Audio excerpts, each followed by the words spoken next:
Welcome welcome welcome, स्वागत है आपका एक और नई वीडियो में। जंगल में ही आया हूँ भाई वीडियो बनाने। काफ़ी अच्छा लगता है मेरे को, यहाँ पे शांति लगती है। तो हल्की हल्की हवा चल रही है, शायद तेज़ भी हो सकती है हवा, तो इसीलिए मैंने ये लगा लिया है अभी। चलो शुरू करते हैं वीडियो को। इस वीडियो में मैं आपको बताऊँगा कि why you should have zero empathy for your weak parents, या फिर नो एम्पैथी बोल दो कि तुमको एम्पैथी होनी नहीं चाहिए किसी भी गरीब लोगों के लिए, कोई भी कमज़ोर लोगों के लिए, या कि पर्टिकुलर जो हम इस वीडियो में बात करने वाले हैं अपने पेरेंट्स के लिए भी। क्यों?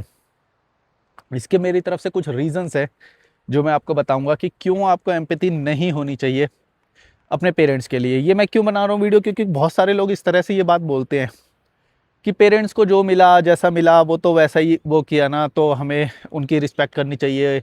उन्होंने अपनी तरफ से पूरी कोशिश करी, जो वो कर सकते थे वो करी। पर ऐसा नहीं है, ये आपको पता चलेगा इस वीडियो में। ऐसा आपको लगता है ना कि उन्होंने पूरी तरफ से अपनी तरफ से जो भी कोशिश हो सकती थी वो करी, ऐसा नहीं है। यही मैं इस वीडियो में बताने वाला हूँ, बहुत मजा आएगा इस वीडियो में। चलो शुरू करते हैं। पहला पॉइंट है मेरा, अगर आप उनके लिए एम्पैथी रखोगे, कोई भी कमजोर लोगों के लिए, अपने पेरेंट्स के लिए प्रति, इस पर्टिकुलर वीडियो में हम पेरेंट्स की बात कर रहे हैं, तो you can never heal your trauma. जो आपको ट्रॉमा दिया जा रहा है ना इस गरीबी की वजह से, या फिर ज्यादा बच्चे पैदा कर दिए, गरीबी जगह पे पैदा कर दिया, ऐसे मोहल्ले में पैदा कर दिया जहाँ पे टेंट लगा सकता है कोई भी बिना परमिशन के और आपको परेशान कर सकता है, तुम्हारे मेंटल पीस को, तो होगा क्या, तुम्हारा ट्रॉमा कभी भी हील नहीं होएगा। फिर क्या होगा, तुम अपने ट्रॉमा को और पास ऑन करते जाओगे जनरेशन्स पे, और ये चीज़ को नॉर्मलाइज रखोगे कि ऐसे मोहल्ले में रहना एक ये नॉर्मल बात होती है, जहाँ पे टेंट लगा दिया जाता है, जहाँ पे रात भर स्पीकर बजाया जा सकता है धार्मिक उसके नाम पे, या फिर सुबह सुबह स्पीकर बजा दिया जाता है तुम्हें उठाने के नाम पे कि चलो प्रेयर का टाइम हो गया, आप करो। तो सबको क्यों करा रहे हो भाई? जिसको लगाना होगा वो अलार्म पे लगा लेगा, या ऐप बना दो अपना, ऐप पे वो जबरदस्त उठा दो उसको। कोई करेगा नहीं ना, इन्हें पता है, तो ये जबरदस्ती करवाते हैं। तुम अपने ऐप बना दो, अगर किसी को उठना होगा तो उठ जाएगा। सबको उठना नहीं है, ये जबरदस्ती करवाते हैं। ऋषिकेश में भी देखा मैंने भाई, जबरदस्ती अंदर बुलाते रहते हैं, इनका इनका टाइम खत्म हो गया है। ऐसे मोहल्ले में तुम्हें पैदा किया गया, तुम समझ रहे हो? तुम्हारी पूरी जिंदगी को बेकार किया गया, पूरी जनरेशन्स को बेकार किया गया है।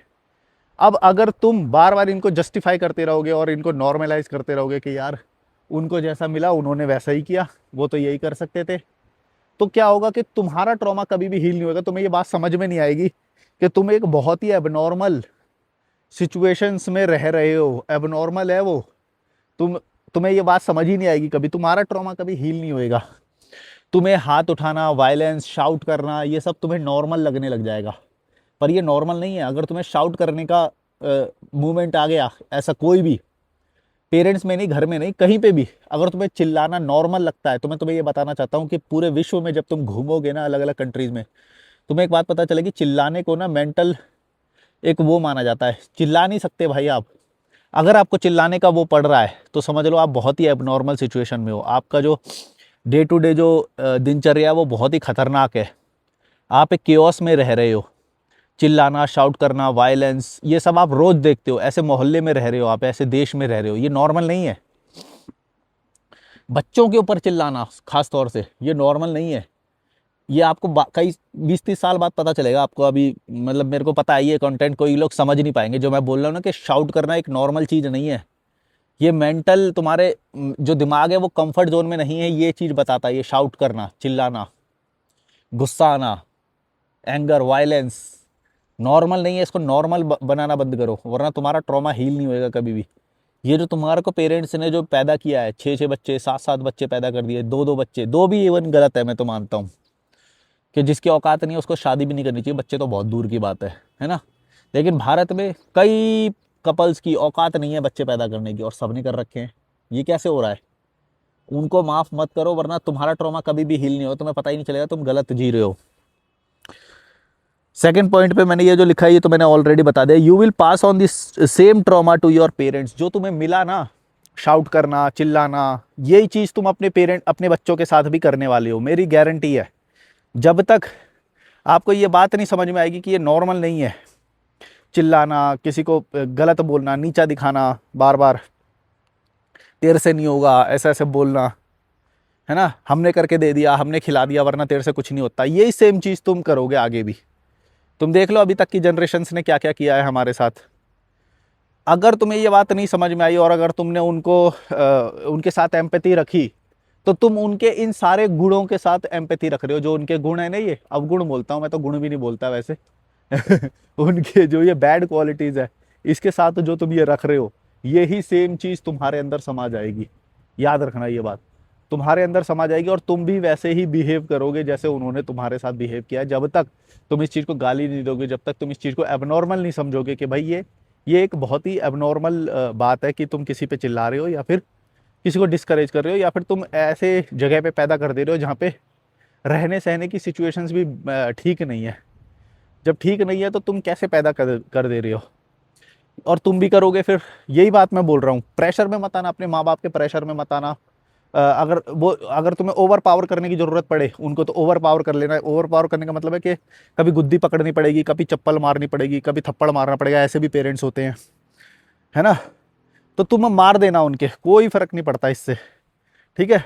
कई बार ऐसा होता है कि जो अल्फा मैन होते हैं ना, उनको कंट्रोल लेना पड़ता है। अगर तुम कंट्रोल नहीं लोगे तो क्या होगा, वो केओस होता रहेगा। एक जो फेमिनिन एनर्जी जो हमारे मर्दों में, जो हमारे बाप दादाओं में भरी गई है ना, वो केओटिक होती है। वो चीजें संभाल नहीं सकती, पावर को संभाल नहीं सकती।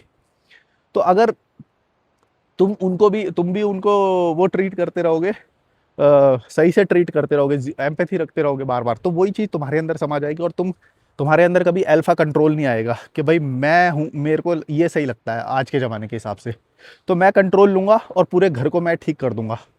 मैं बताऊंगा कि क्या खाना बनेगा, मैं बताऊंगा कि कैसे अब क्या क्या चलेगा, बेकार की चीज़ों में पैसा खर्चा आज से नहीं होगा। ये कंट्रोल तुमको लेना पड़ेगा। अदरवाइज सेम चीज तुम पास ऑन करोगे अपने बेटे के अपनी जनरेशन के ऊपर भी, और ये तो होता ही है, देख लेना अभी भी। इवन मैं क्या बात कर रहा हूँ यार, ये मेरे साथ के जो दोस्त है ना, जो मतलब दोस्त भी नहीं बोलता, मतलब मैं जो पीछे छूट गए, उन लोगों को ये बात नहीं आज तक समझ में आती। वो बोल रहे हैं नहीं नहीं नहीं, सही है, पेरेंट्स सही है। पेरेंट्स सही कैसे हो सकते हैं भाई, गरीबी को बढ़ाया है उन्होंने।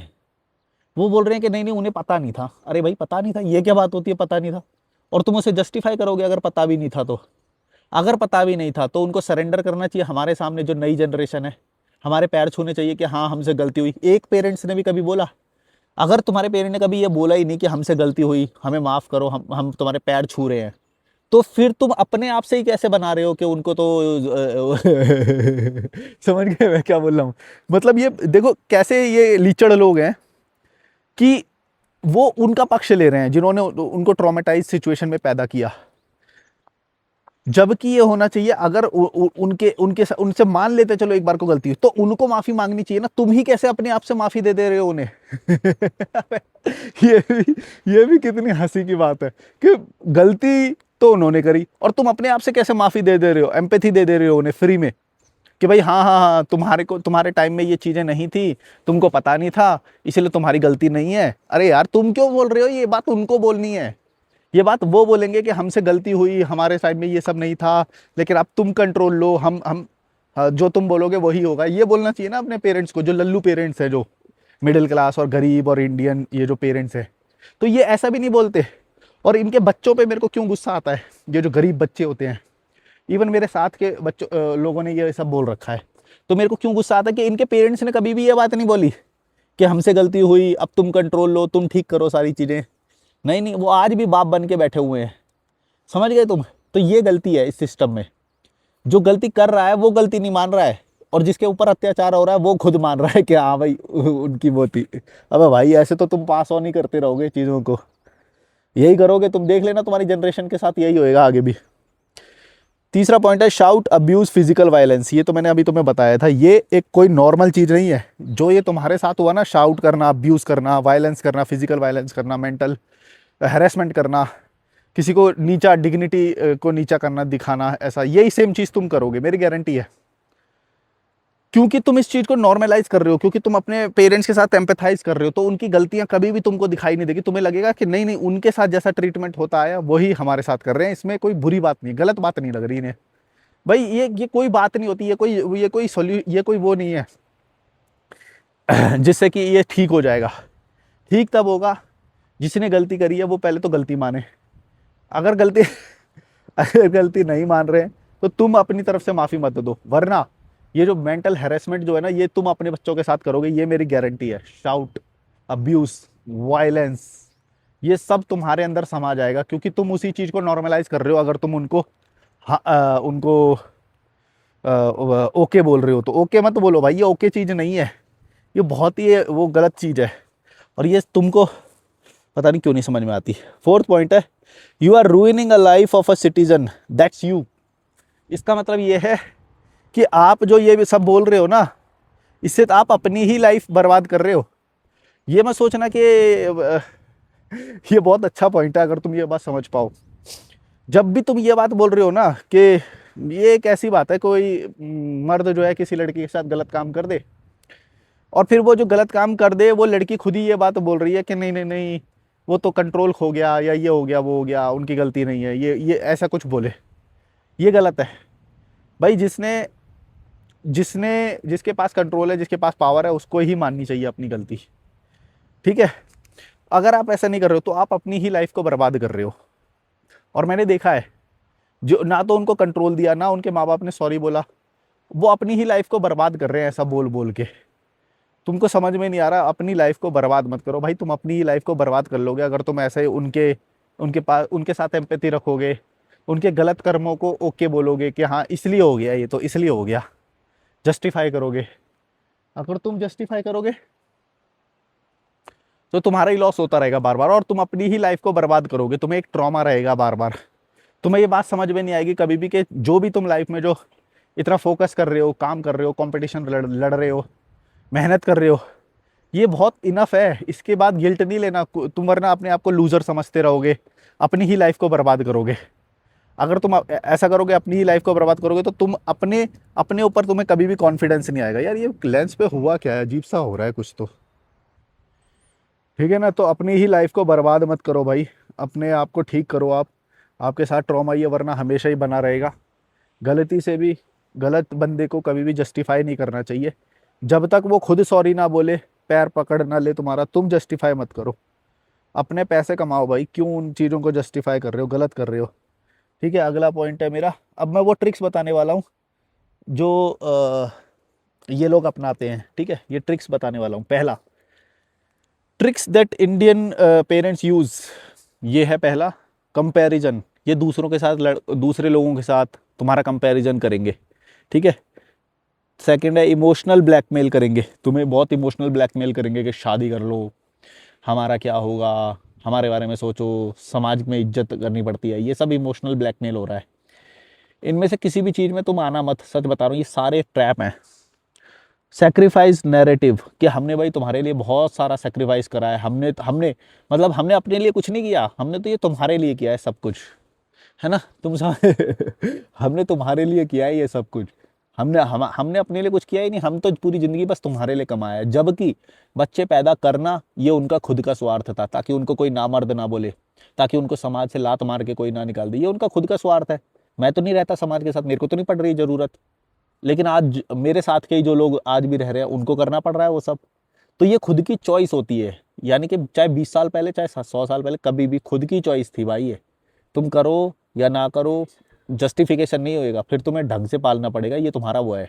तुमने कुछ सेक्रीफाइस नहीं करा है कि तुमने पढ़ाया, तुमने बड़ा किया, ये करना ही पड़ेगा, तुम्हारी जिम्मेदारी है ये पैदा किया है तो, ठीक है। ये कोई सेक्रीफाइस वाली बातों में भी मत आना, ये भी इमोशनल किया जा रहा है तुम्हें बिना फालतू के, ऐसा कुछ भी नहीं है। उनको करना ही पड़ेगा, ये उनकी ड्यूटी बनती है अगर पैदा किया है तो, इसमें कोई महानता नहीं है। तीसरा है, तुम्हें शेम करेंगे बार बार, तुम्हें शेम करेंगे कि तेरे से कुछ नहीं होता, या ऐसा ऐसा करके कुछ भी तुम्हें बार बार तुम्हारे नज़र में गिराया जाएगा, ताकि तुम्हारे ऊपर कंट्रोल पाया जा सके। और ये कॉमन टेक्निक्स होती हैं, जो कहीं पे भी तुम देखोगे ना, कहीं पे भी बार बार जो तुम देखते हो, वो ये चीज़ें होती है कि तुम्हारे को तुम्हारी नज़र में एक बार गिरा दिया जाए, तो तुम जैसे बाबा लोग भी यही चीज़ अपनाते हैं, वो तुमको बार बार जो वीगन करने को, या ये बोलते हैं ना गिल्ट में डालते हैं, मास्टरबेशन के गिल्ट में डालेंगे, या किसी भी चीज़ में अगर तुम्हें गिल्ट आ गया अपने ऊपर। मैं इसीलिए बोलता हूँ कि मैस्कुलिनिटी से ना एक गिल्ट हटता है। अब मैस्कुलिनिटी सीखो तुम लोग, उससे क्या होगा, अपने आप अपने ऊपर कभी गिल्ट नहीं आएगा, तुम स्ट्रांग बनो। तुम अपने ऊपर, तुम्हें ना किसी भी कर्म के ऊपर गिल्ट नहीं होना चाहिए। हाँ, मैं इसका मतलब ये नहीं बोलता कि मेहनत मत करो, मेहनत करो, पर गिल्ट नहीं होना चाहिए तुम्हें किसी भी चीज़ का। गिल्ट हुआ तो ये दिमाग जो है प्रेशर में आएगा, प्रेशर में आएगा तो जिसने तुम्हें गिल्ट दिया ना, जो ये रचा पूरा, जैसे वीगन का रचेगा, कोई क्लाइमेट का रचेगा। मैंने तो ऐसे ऐसे लोग देखे। एक आचार्य है, उसके जो स्टूडेंट है वो बल्ब जलाने के लिए गिल्ट में आ जा रहे हैं कि भाई हमारी वजह से ग्लोबल वार्मिंग ना हो जाए, क्लाइमेट चेंज ना हो जाए हमारी वजह से। वो तुम समझ रहे हो कितना बड़ा ये उसने गुलाम बना लिया अपनी अपनी ये जो एक एक दो दो घंटे की वीडियो जो होती है इनसे। तुम समझ रहे हो ये कितना बड़ा ट्रैप है। किसी इंसान को कैसे गुलाम बनाया जा सकता है। इसी तरह से बहुत सारी चीज़ें होती है, नॉनवेज खाना वाला हो गया, या पाप कर्म हो गया कि तुमसे पाप हुआ है, चलो इसकी अब वो करने हैं, पाप की धुलाई करनी है, पैसे दो। किसी भी तरह से तुम्हें एक पहले गिल्ट दिया जाएगा कि, और जबकि यहाँ पे कुछ भी गिल्ट नहीं है।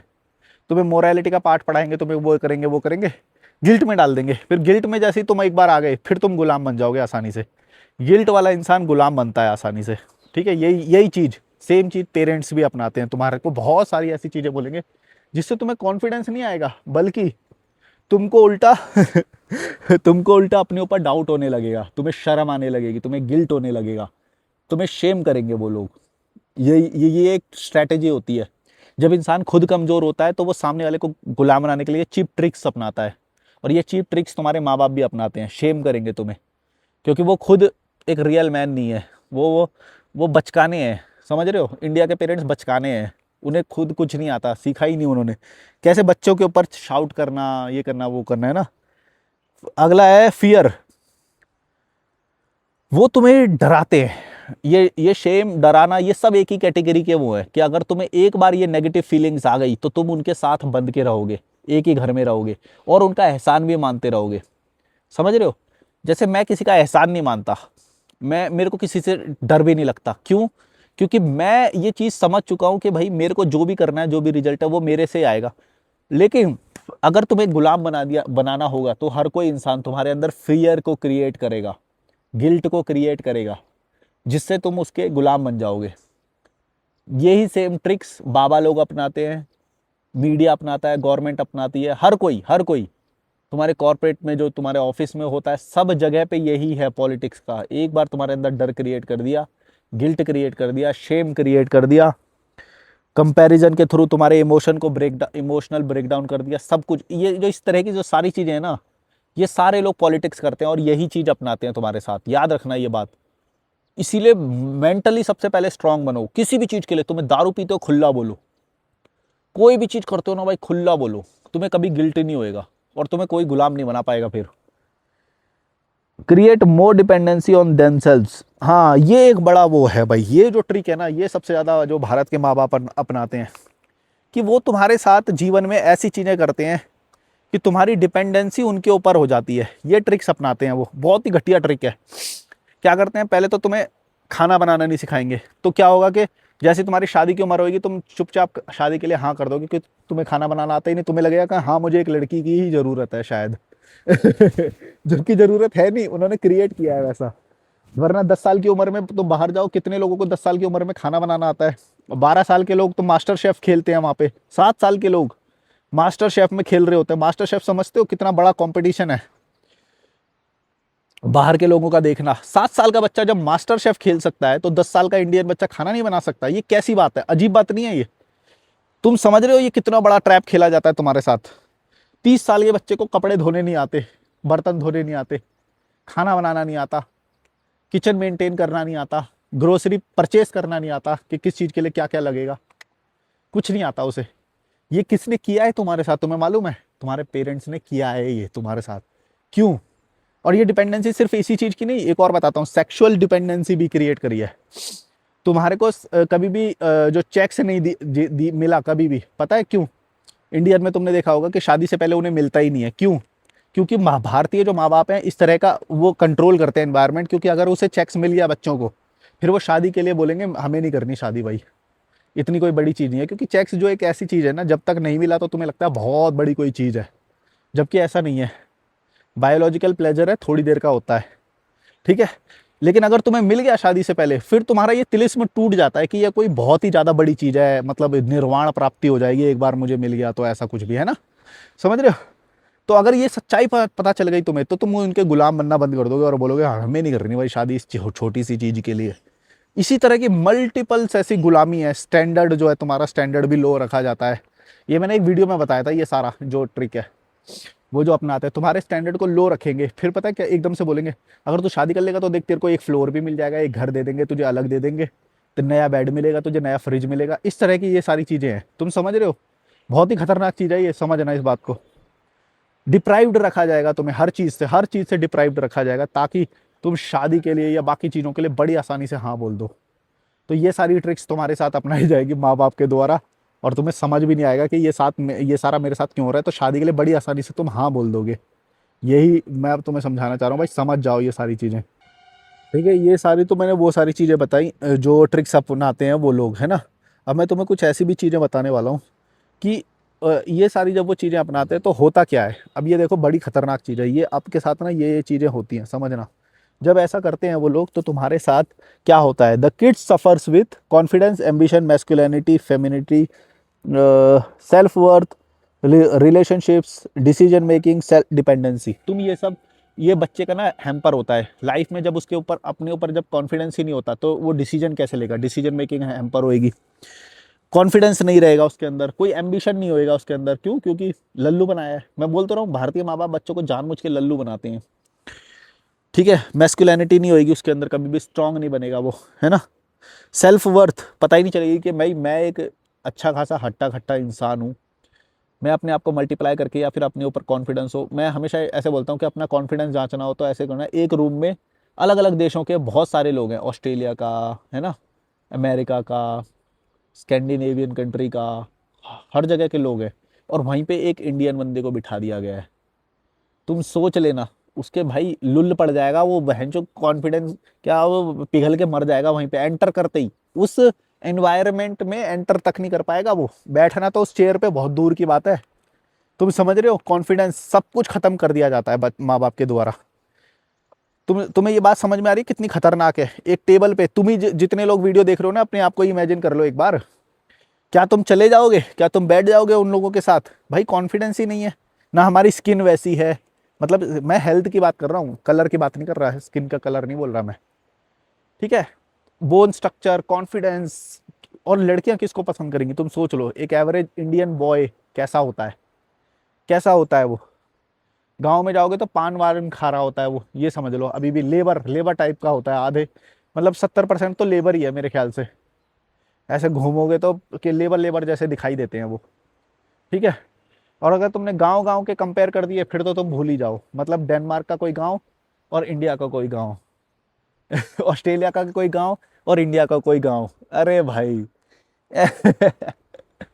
हंसी आ जाएगी तुम्हें। तुम्हें क्या, दुनिया का कोई भी इंसान देखेगा ना बैठे हुए ऐसे लोगों को, गंवार टाइप के, उसको हंसी आ जाएगी, हंसी आ जाएगी लिटरली। साथ में बैठना, कंपैरिजन करना तो दूर की बात है।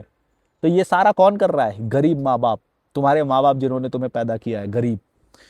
तुम्हें ये बात समझ में नहीं आ रही? ये जो बच्चे हैं ना, फिर लाइफ टाइम इन चीज़ों से सफ़र करते हैं, कॉन्फिडेंस, एम्बिशन, मैस्कुलिनिटी, डिपेंडेंसी। जो डिपेंडेंसी रहती है ना, ये जो मैंने जो डिपेंडेंसी अभी थोड़ी देर पहले बताई, ये फिर सिर्फ एक एक एस्पेक्ट में नहीं रहती, ये हर पर्सनैलिटी के सारे एस्पेक्ट में दिखाई देने लग जाती है कि बच्चा अपने आप को डिपेंडेंट रखता है हर चीज़ पे। जैसे मैं इंडिपेंडेंट हूँ ना अभी, मेरे को कुछ नहीं लगता मेरे को किसी भी चीज़ की ज़रूरत है ना। मेरे हर लाइफ के एस्पेक्ट में फिर ये चीज़ एस्टेब्लिश हो जाती है मैस्कुलिनिटी से, कि मैं डिपेंडेंट नहीं रह जाता। लेकिन अगर उन्होंने बचपन से डिपेंडेंसी क्रिएट करी है तो ये लाइफ के हर एस्पेक्ट में दिखाई देगी तुम्हें कि वो डिपेंडेंट ही लगाए, उसकी पर्सनैलिटी डिपेंडेंट हो जाएगी। तुम समझ रहे हो? ये साइकोलॉजी में पढ़ाया जाता है कि पर्सनैलिटी के कुछ ट्रेट्स होते हैं और वो फिर हर एस्पेक्ट में दिखाई देने लग जाते हैं। डिसीजन मेकिंग, फिर ये भी वही बात है जब उसको ग्रोसरी तक पता नहीं है कि ग्रोसरी में जाके बच्चा, माँ बाप जो है वो सामान खरीद रहे हैं, तो बच्चे को क्या पता, बच्चा तो एकदम पीछे ही बना रहेगा। फेमिनिन एनर्जी होती है ये, सॉफ्ट एनर्जी होती है जो पीछे खड़ी होती है, फॉलो फॉलो करने वाली। लेकिन बच्चे को कभी सिखाया नहीं जा रहा कि तेल कैसे खरीदते हैं या कौन सा खरीदते हैं, कैसे चेक करते हैं, लेबल कैसे बढ़ते हैं, कुछ नहीं। ये सब बच्चे को आता ही नहीं है क्योंकि माँ बाप को खुद ही नहीं आता। तो बच्चे को सिखाया नहीं जा रहा ये सब। वहाँ पे 16 साल के लोग इतने स्ट्रांग, और हमारे यहाँ के 30 साल के भी इतने स्ट्रांग नहीं होते। 40 साल का भी उनके 16 साल के साथ बैठ जाएगा ना राउंड टेबल पे, 40 साल का इंडियन, उस वो भाई पिघल जाएगा वहीं पे ही। औकात नहीं है उसकी बैठने की, समझना ये बात। कोई हल्की बात नहीं कर रहा मैं ये। ठीक है, ये सारा मैंने बताया तुम्हें, और भी कभी एक्सप्लेन करूंगा और वीडियो में, बड़ा हो रहा है वीडियो। आखिरी पॉइंट है मेरा, how to deal with this. अब देखो ये लिमिट सेट कैसे करोगे अपनी पेरेंट्स के साथ। रिड्यूस कांटेक्ट, इनके साथ कॉन्टैक्ट ही कम कर दो। अगर तुम्हें कर सकते हो तो किसी तरह से रेंट पे ले लो, या फिर एक ही घर में रह रहे हो तो कॉन्टैक्ट रिड्यूस कर दो, नोटिफिकेशंस को ऑफ कर दो, कॉल को फॉरवर्डिंग पे लगा दो, कोई रैंडम नंबर पे फॉरवर्डिंग पे लगा दो, कॉल कभी मिलेगा ही नहीं तुम्हारा। कम से कम इंटरेक्शन होना चाहिए तुम्हारा, और फोकस होना चाहिए सारा अपनी ग्रोथ के ऊपर। जो भी तुम्हें करना है, चाहे यूट्यूब चैनल शुरू करना है, फिटनेस जर्नी शुरू करनी है, बॉक्सिंग सीखना है, उधर फोकस कर दो अपना पूरा। 10 में से एक कॉल उठना चाहिए, उठना ही नहीं चाहिए वैसे तो, ठीक है। रेयरली कॉन्टैक्ट, कॉन्टैक्ट को पूरा रिड्यूस कर दो, जीरो कर दो हो सके तो। Rent a room, learn to say no. Rent a room वाला मैंने तुम्हें बताया कि रूम अलग लेके रहो, ताकि कांटेक्ट तुम्हारा कम हो जाए और तुम्हारी मेंटल पीस को तुम हासिल कर सको। मैं जैसे रूम पे रेंट पे रूम लेके रहता हूँ ना, इससे मैं क्यों लेता हूँ ये तुम्हें समझ में आएगा किसी दिन। लर्न टू से नो, हर बात में ना बोलना सीखो। ना बोलना यहाँ पे बहुत गलत बताया गया है। पहले ही शुरुआत में उसकी एक्सपेक्टेशन को जीरो कर दो, पेरेंट्स की नहीं, हर किसी की एक्सपेक्टेशन को जीरो कर दो। उससे क्या होगा कि तुम्हारा मेंटल पीस बचेगा। हमारे यहाँ पे ये बड़ा बताया गया है कि भाई ना मत बोलो, या फिर बहुत अच्छे बनो, है ना। ये तुम्हारे मेंटल प्रेशर क्रिएट करता है, तुम्हारे दिमाग पे मेंटल प्रेशर क्रिएट करता है जब तुम जबरदस्ती ना बोलते हो, और तुम्हें खुद भी पता चल जाता है, पर तुम अच्छा बनने के चक्कर में या वो ना बोलना, हिम्मत ही नहीं होती। पूरी जिंदगी ये पूरी पर्सनैलिटी में फिर एस्टेब्लिश होता है ये चीज़, कि जिंदगी भर कभी ना नहीं बोल पाते हो, फिर ऑफिस में भी नहीं बोल पाते हो, कहीं पे बाहर लड़की बोले तो भी नहीं बोल पाते हो, लड़की को ना नहीं बोल पाते हो। यहाँ के सिंपल लड़के क्यों बनते हैं, बचपन से माँ बाप ही तो बनाते हैं। यही सारी चीजें बोल रहा हूँ कि learn to say no, earn your money, अपने पैसे कमाओ भाई, अपने पैसे कमाओ जितना जल्दी हो सके। माँ बाप नहीं चाहेंगे कि तुम अपने पैसे कमाओ, वो बस लिमिटेड चाहेंगे, या वो वैसे चाहेंगे, लेकिन तुम अपने पैसे इसलिए कमाओ ताकि तुम रेंट पे अपना रूम लेके रह सको। कितनी भी प्रॉपर्टी हो, छोड़ दो भाई माँ बाप की, वो तुम्हें गुलाम बना रही है प्रॉपर्टी, समझना ये बात। अपने पैसे कमाओ, रिफ्यूज द मैनिपुलेशन। जब भी वो मैनिपुलेशन करे, ये इस तरह की ट्रिक्स अपनाए ना, मैंने तो तुम्हें बता ही दिया ये सारी ट्रिक्स अपनाते हैं वो। और भी बताऊंगा, कॉल कर लेना मुझे, सेशन बुक करो। सेशन बुक करने का फ़ायदा होता है, समझो इस बात को।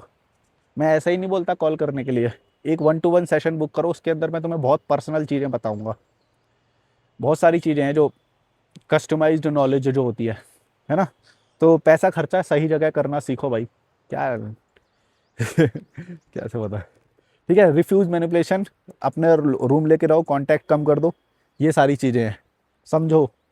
अगर ये नहीं करोगे तो तुम भी एक ऐसे ही माँ बाप बनोगे, और फिर तुम्हारे जो बच्चे होंगे वो तुम्हारे ऊपर वो करेंगे कि नहीं, क्या बोलते हैं, ये एम्पैथी रखेंगे कि नहीं, ये उनका डिसीजन होगा। फिर मत बोलना कि भाई हम तो अच्छे बने लेकिन हमारे बच्चे हमारे साथ अच्छे नहीं बने। अरे भाई, तुम्हारा अपना डिसीजन है, अच्छा बनना बुरा बनना, बनो। अच्छे बनना है तो तुम्हें अच्छे बनो, फटेगी तुम्हारी कुछ दिन में। अभी करो अगली जनरेशन, तब तुम्हारी फटेगी, देख लेना। चलो, like share subscribe, bye bye. Retreat book करो, आओ हमारे साथ यहाँ पे घूमो भाई, और 1-to-1 सेशन बुक करो, तुम्हें भी मज़ा आएगा। Like share subscribe, bye bye. Session book करना, डिस्क्रिप्शन में ईमेल और इंस्टाग्राम है, यूपीआई की आईडी भी अगर सपोर्ट करना चाहते हो तो।